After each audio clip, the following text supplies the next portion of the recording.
Hey, discerning listeners, Love is Blind. My name is Dr. Kirk Honda. I'm a therapist and a professor. Keep in mind that everything I say is completely speculative based on very little information. Let's watch. My most recent relationship, since, we're already getting into this, Yeah, I let's do will it. divulge something that I am not very proud of at all. Yeah. But I wear this brand, and I think it's very important to be honest about it. Yeah. So we're going to talk about cheating. Yep. I technically hold the title of being a cheater. I've been cheated on multiple times. All right, so we're learning a little bit more about some other cast members, Stephen and Monica. Monica, right? Yeah. And Stephen is disclosing that he holds the title of a cheater. And I'm not a fan of this language. It implies that you're a type of person, which is not scientifically coherent. There's no type of person that is a cheater. There are people who have cheated, and it depends on our definition of cheating. And a lot of people have cheated in the past. I mean, the older you are, the more likely it is that in the past you have technically cheated, again, depending on the definition. So he is saying that he has cheated in the past, and it's commendable that he's leading with that, I suppose. And he also said that he has been cheated on by multiple partners. Okay. Believed that this person that I was dating at the time, I believed I didn't deserve her. Everyone has a different concept of cheating. One person's could be, looking at someone. Someone else's could be an actual physical act. Okay, so he's saying he felt like he didn't deserve his partner. It's interesting detail. She's frantically taking notes on this, which is a good idea. And he also, I think, is saying he cheated because he felt like he didn't deserve the relationship. Is that what he's saying? I basically slid into a girl's DMs like a dumbass, and we were flirting with intention. You're emotionally cheating at that point. Mm-hmm. I got caught, which I knew I would. Okay, so he's saying that he started to cheat by flirting, by DMing someone on Instagram. Sounds like someone that he hadn't met in person. He said sliding into the DM, so that's interesting. He's being fully disclosing about this. Very disappointed with myself. I'm so And there was a lot sorry. we went through therapy. We figured it out. I'm actively in therapy to talk about these things. Okay, so he's disclosing he is in therapy, has been in therapy with his partner that he cheated on. And, it's a good sign, I guess. And by the way, I really appreciate you sharing with me, and I want you to feel like you can tell me anything. Like, we're all human. I'm 36 years old. Like, it's not so black and white. Right. The experiences that I've had to deal with from cheating are, they are like really gross. And Yeah, I was wondering about that because Stephen is 33, Monica is 36. I was wondering if Monica would have that point of view, that the older you get, the more you learn that cheating isn't the kind of cartoon version that people think of when they're younger. Not all young people, but anecdotally, I will hear that from younger people. The older you get, the more you see the complications of life, and the Disney version of long-term relationships or marriage is just a cartoon. Things happen. I'm not saying that cheating is okay or normal, but it happens. And especially in a longer term relationship, right? That after 5-10 years, might there be a year or two of, difficulty in the relationship, and you'd feel like, well, I don't feel like I want to break up. It's not that bad, but I don't feel close anymore. And enough months go by and you run into someone on Instagram or an old fling or something, and one thing leads to another. It's not a good thing. I don't recommend it.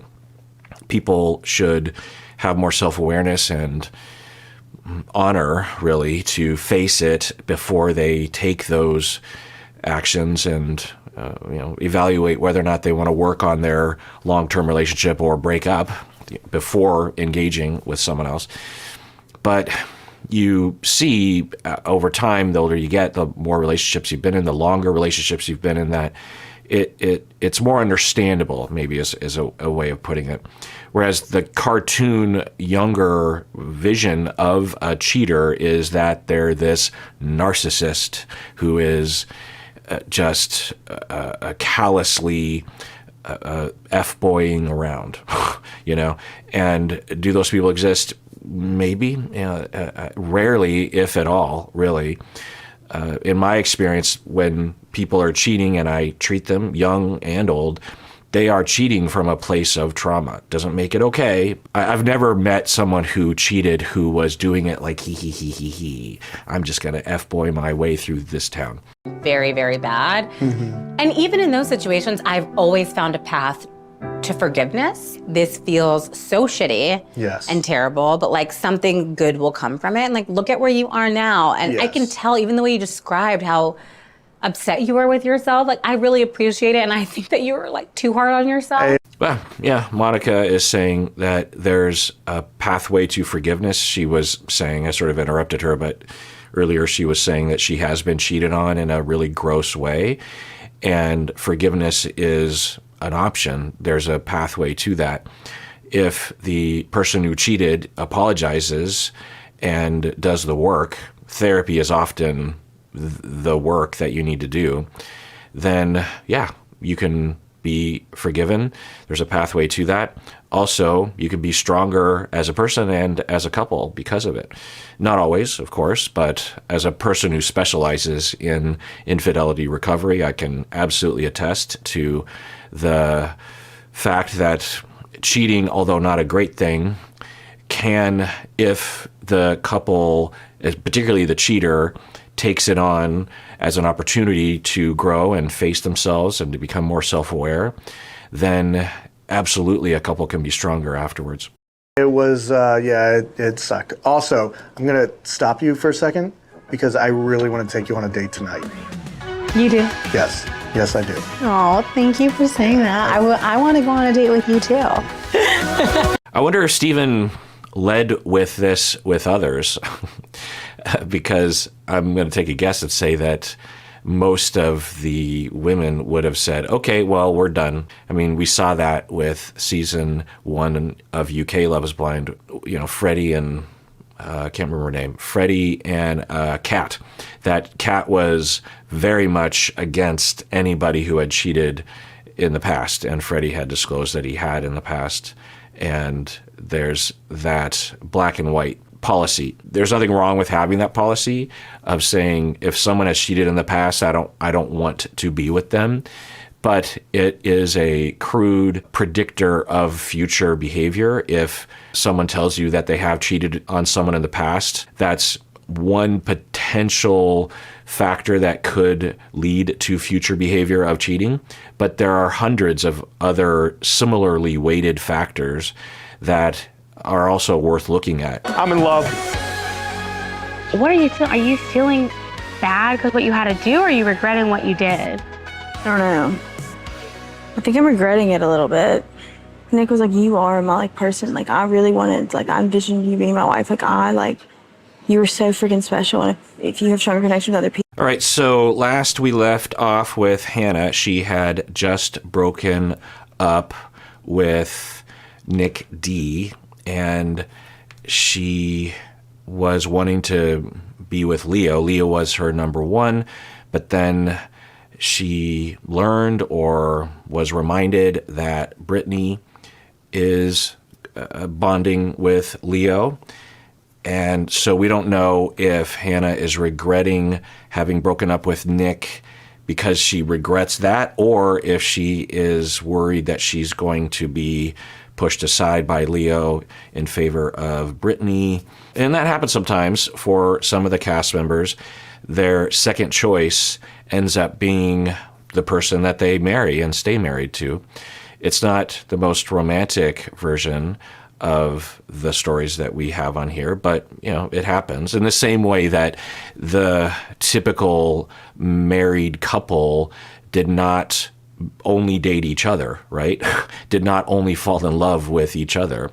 It's just compressed in time on this show, right? People like, you are going to find someone so special because you're so beautiful inside and out, and I would do anything to be with you, but it's not mutual. So what did I meet? And he was like, I'm going to leave. Nick And said, he left. oh, he left? Then he was like, I have nothing else to say. And I didn't say anything. I didn't know what to say. I feel like I didn't do it right. And then Brittany came in. Okay, good.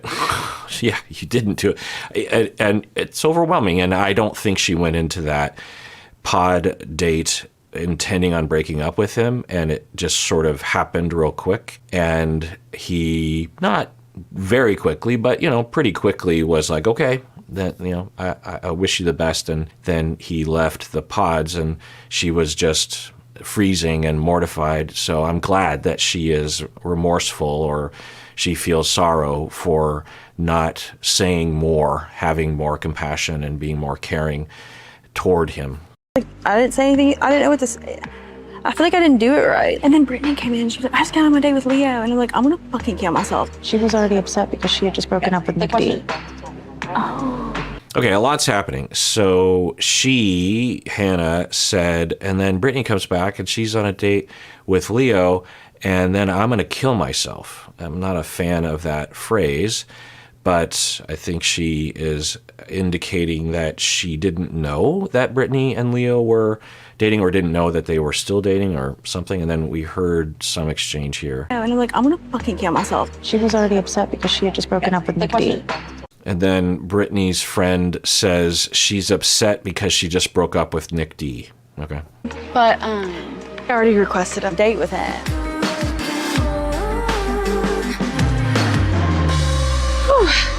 It's been a really stressful day. I think everyone's had a little emotional meltdown today. What happened? Everyone has learned who's dating who.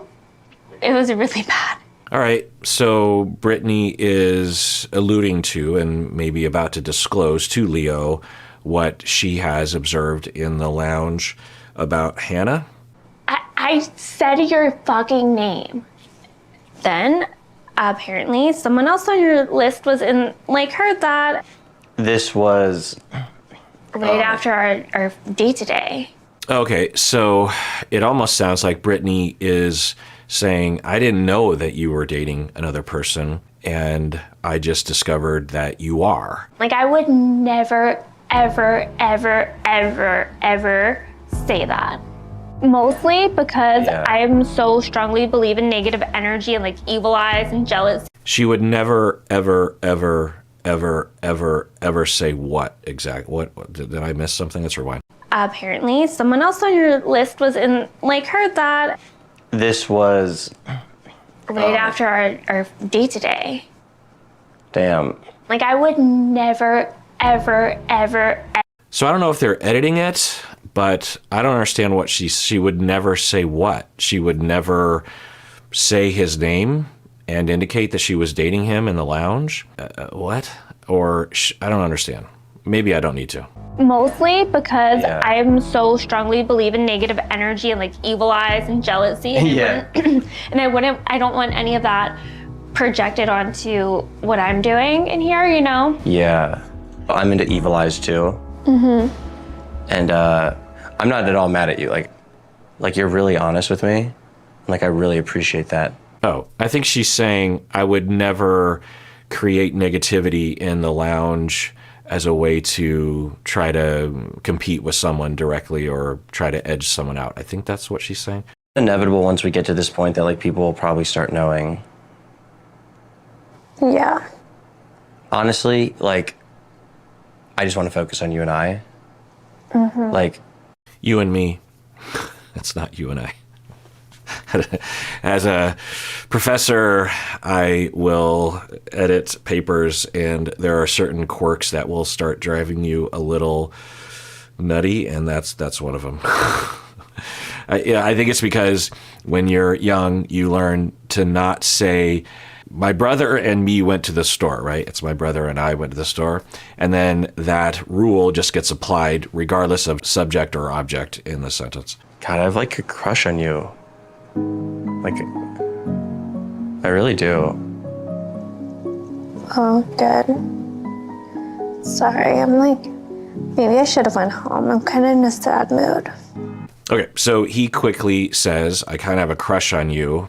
It seemed like a non sequitur, so I'm guessing he was detecting that he might be losing her on some level. And then she says, I think I should go home because I'm not in a good mood. I've been wondering about what her traumas are, if any, and I wonder if there's something there for her that it's overwhelming. I mean, it would be hard for anybody to be in this scenario. You might be falling in love, and you learn that the person you're falling in love with has been dating another person, maybe even having a more intense relationship with that other person at the same time as you are developing a relationship with that person. You know, that could be a rough fit. I think what we're learning is that she didn't know that Leo was dating someone else. I'm sure there are different considerations if you're in Leo's shoes as to whether or not you disclose that. The show certainly doesn't give you guidelines. I think they're just free to decide that for themselves. So there's some wisdom to disclosing that. There's some wisdom to not. I don't know what day they're at, meaning that if it was later in the 10 days, the Leos of the world should probably say something. Plus, it would be weird that it wouldn't be discussed in the lounges. And there's been various different practices in the lounges. Sometimes it's talked about openly, sometimes it's not. And I could see wisdom either way. It's hard to know what to do in a situation like that. It's really not emulative of real life. We don't usually have situations like that at all. But anyway, so she is seemingly having a visceral reaction right now, and she doesn't feel good. She is maybe panicking a little bit. Let's watch. Oh, good. Sorry, I'm like, maybe I should have went home. I'm kind of in a sad mood. Why? I don't know. It's fine. Yeah, she's starting to cry, and maybe she has a hard time dealing with her emotions, or they're very, very intense. You know, there's various different reactions and displays of emotion that could happen right now. Again, it's hard. It's a weird situation. It's a rough situation. No one's going to be perfectly differentiated in this. So we'll see how this goes. What I would hope is that she, if I'm even in the ballpark as to what's going on with her, that she would be able to tell herself at least, and maybe even tell Leo, that she is worried and she has some past relational traumas that are cropping up for her, maybe betrayal or people talking about her behind her back, or being dumped, or being the second woman or something. And she could at least acknowledge that to herself and say, it's okay that I'm having these feelings. It's normal. That's what's happening for me right now. Maybe telling Leo, or a version of what's going on with her, like, well, I'm sad, and I guess I just didn't know that you were dating someone else, or I guess I'm worried as to what your relationship is like with this other woman, and I don't want to pressure anybody, but I'm scared and I'm crying because of that. Like, Brittany, I'm not gonna lie, like using the L word is something that's like so sacred and scary for me, but like I'm falling for you so fucking hard. Like, okay, so if we look at Leo's intuition or picking up on what she's putting down, he is reading her through the wall without just imagine not having the body language to go off of, the visual. He is, I think, correctly interpreting her voice as indicating that she's sad, and he wants to reassure her in a very quick, precise way, which is to tell her that he's very much into her, maybe saying that she's his number one. I don't know. Let's see how this goes. Like, oh my God, I have two connections. Like I'm not trying to say woe is me. Like, it's harder for you. It is what it is. I'll be fine. I'm not gonna ever beg someone to be with me. I know. That was just would never happen. So it's just your decision to make. It just sucks, but I will either be happy or sad. Yeah, that was good. Yeah. She's saying, I don't want to beg. I think indicating that she might have an impulse not to beg, but to plea or make a case for her being a better choice or something. And she is saying, I'm not going to do that. And she's saying, I'll be okay, but it's up to you, and I'll either be sad or I'll be happy. So yeah, that's good. That's differentiated. That's mature. It's healthy to just acknowledge that and say, I don't have the power here. She's not going on the attack, and she's expressing her sadness and her worry about it, which is healthy. I really don't know what to say, Brittany. I'm like never gonna forget our date today. Why? Like what you said was like so brave and vulnerable. I love that about you, that you're just like so open with me. Like I want you to feel like you can cry around me and everything. Like it'll be like forever seared into my memory. Like forever. I don't think this is helping. It kind of sounds like Leo, well, I don't know now. At first I thought that Leo had Brittany as his number one, or maybe he doesn't have a number one between Brittany and Hannah. But as he says this, at the very least, it would come across to me, if I were Brittany, that he is saying that Hannah is his number one, because he's saying, I will never forget this moment with you. I will never forget that you cried. It's the sort of thing you would say as you are about to break up, as you are never going to be with them, right? So either he is miscommunicating or he is communicating. I'll tell you one thing.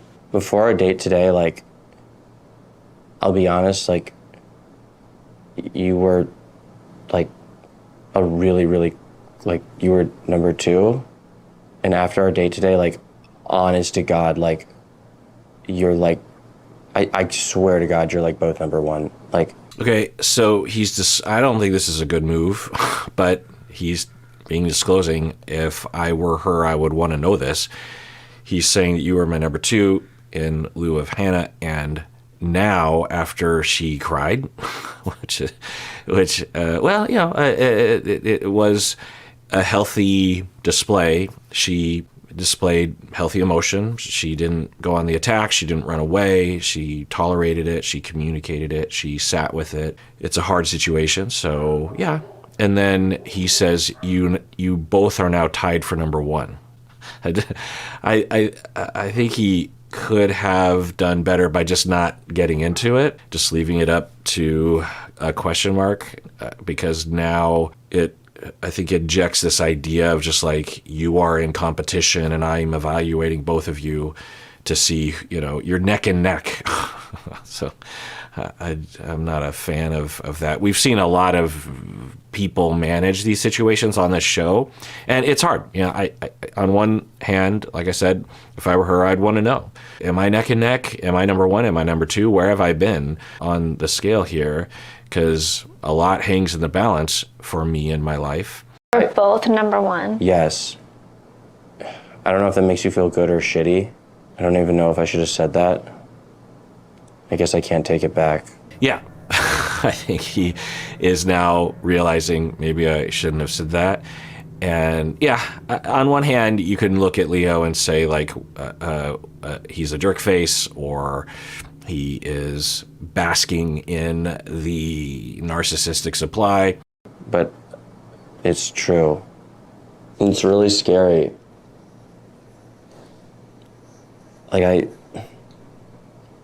I have two connections, and I don't like want to be talking about that, but like obviously, you know, when you bring that up, like it is like an elephant in the room, you know, like Maybe he has a hard time editing what he says because he knows, part of him knows that he probably shouldn't get into this, but then he does. Like in other moments, he will consciously say, I should not tell people that I'm super rich, but he keeps doing it. So I don't know what that says. You know, in this instance, it is not a show-off thing. I mean, I'm sure people could say this is a show-off thing, but it doesn't look that way to me. It looks like he just has a hard time not getting into things. And it is a big elephant in the room. I'm not just dating you, you know? Yeah. Like if someone told me like, you and me are getting engaged and married tomorrow, I'd be like fucking overjoyed. Like I mean that shit. Like I could totally see myself like being married to you and like being engaged to you and like having such a fucking amazing life. And I'm like, Yeah, I believe him. I don't have any reason to not believe him. And she's rolling her eyes. I hope that she can interpret this as what I think it is, which is a normal situation on Love is Blind where he has fallen for two different people. It happens. I don't know.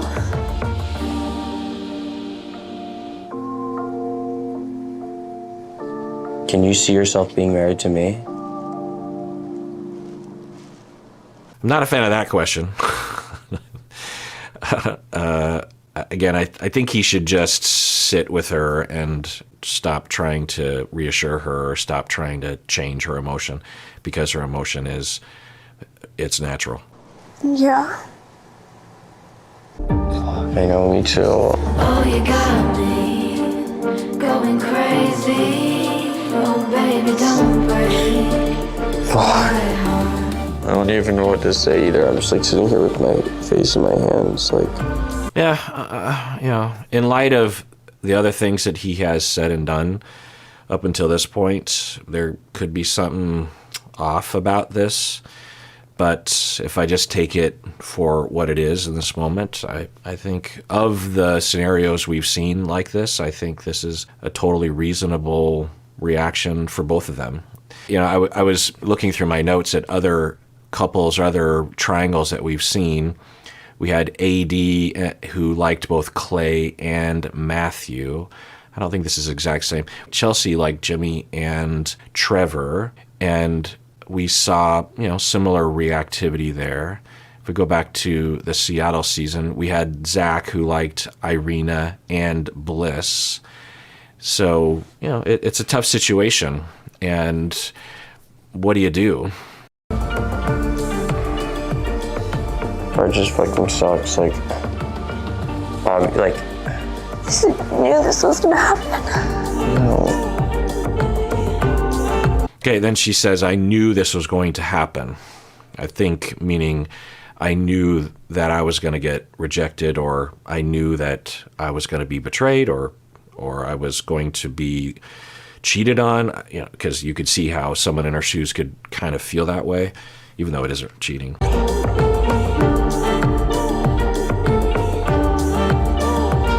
All right, well, let's adjourn there. I want to give a shout out to some new YouTube members. We have Alice, Isabella, Hidden Butterfly, Cringe, Raisa, Joy, Lillian, Chelsea, Henna, Roxana. Thank you so much for becoming a member on YouTube. It is the wind beneath my wings emotionally, and it literally makes it so I can make this content. And everyone out there, please take care of yourself, because you deserve it. You really, really do.